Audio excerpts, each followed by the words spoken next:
So why do we travel 33 miles? Well, we just stayed at Napatos for 2 nights, and the night before that was Coronisia, both without any facilities other than water. And we knew we were going to Nafplion, and we wouldn't have any facilities there either. So we really needed a campsite to top up the water, clear our black set, dump our grey water, and a net. Most important of all, needed to wash our hair. So we desperately needed a hookup. And the other factor is it's a beautiful coast, and the view that you get when you're driving along there is stunning. We tend not to use the motorways, and particularly the tolls, because really we want to explore the characteristics. But if you're on the country road, you will come across this type of delay. It's at this time you need to remind yourself it's the journey and not the destination that counts. We chose Plo because it had all the facilities that we wanted. It was in a reasonable distance and it was on the coast. We had heard that the owner was quite particular about how you use the waste disposal area, and I can understand why. It's very tight to reverse into, and he's particular on which way you do it and watches you, which is a bit off-putting. Unfortunately for us, we arrived at the end of the season, so a lot of the cafes on the front were closed. His site was quite empty. They'd had a storm the night before, so everywhere looked a little bit shell-shocked. It's €12 a night, but that's not off the restaurant cost if you eat there. The restaurant does have good reviews, so we decided that we would eat there. But I don't know whether it was the end of the season or whatever, but actually I think we would have preferred our own food. So we leave in the morning to go to our main destination, Nafplion. And I'll just mention that we're 7 meters and this gate here is quite tight. So I would think anything over 7.5 might struggle a little bit.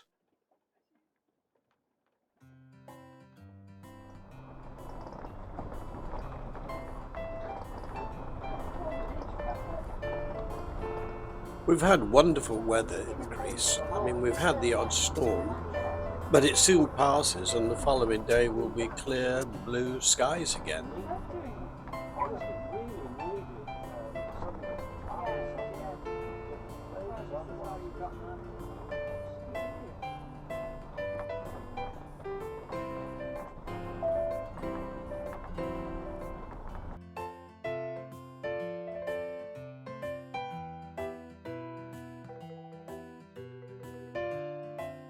Our route takes us very close to the current canal, so we decided to have another look.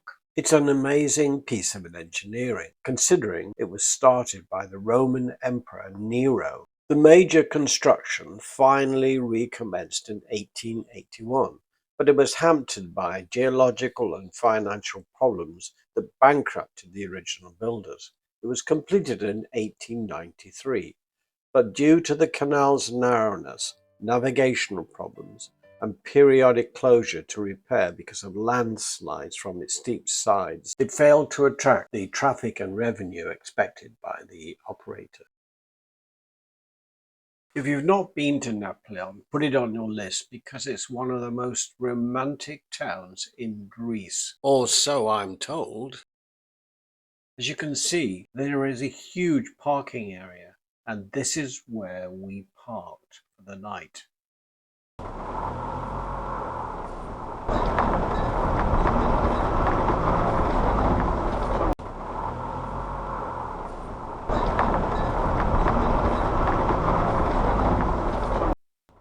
I'm showing you this clip to give you some idea just how huge this area is.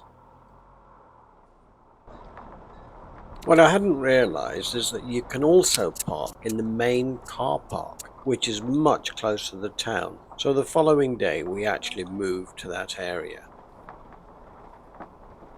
There is water, but no other facilities. The castle dominates the skyline.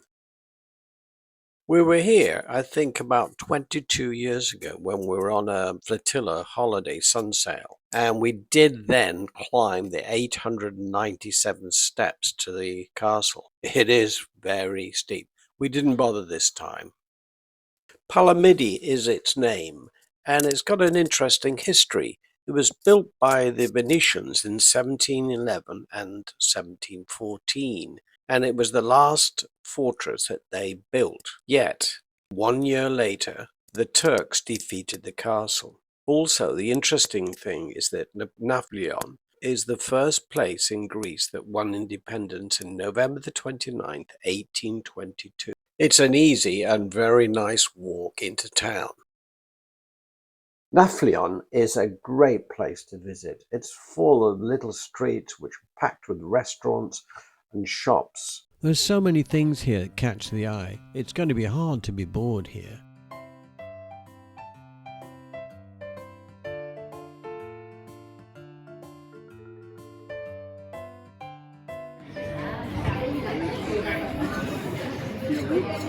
This is a great street for restaurants, one after the other. And as you're walking around, you'll suddenly come across these amazing places of worship. So as the nights draw in and the temperature becomes a really comfortable level, Nafplion comes alive.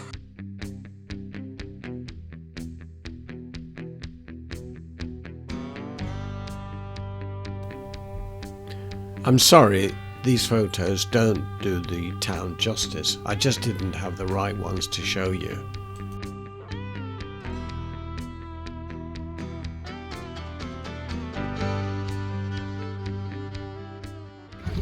There's always something going on. This year it was an all-women's motorbike tour. Last time we were here, they closed the roads and it was a family bike ride. There must have been over 1,500 bikes. It was an amazing sight.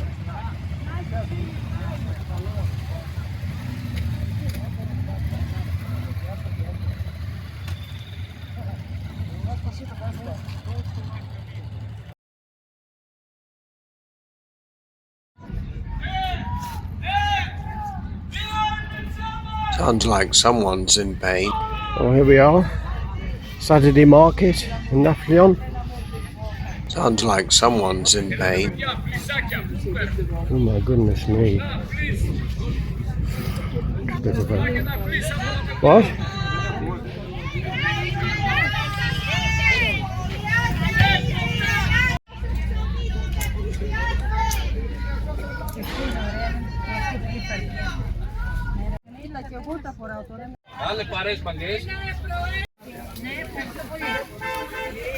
Everything is so cheap. Well, we take our leave of the market and continue exploring the town. You'll find it quite compact and you'll soon be back on the harbour again. Overlooking us is the fortress of Motorhome. Hope I've pronounced that right. It was from here that the Greeks started to gain their independence and drive out the Turks. They captured the island and bombarded the town, whilst also preventing it from being resupplied. Eventually the Turks surrendered. Built in 1471, it's an interesting place to visit, and boats go out there every 20 minutes. Not only do you have the wonderful views of the sea, but when you leave the shore and climb through the mountains, you have spectacular views of the ranges.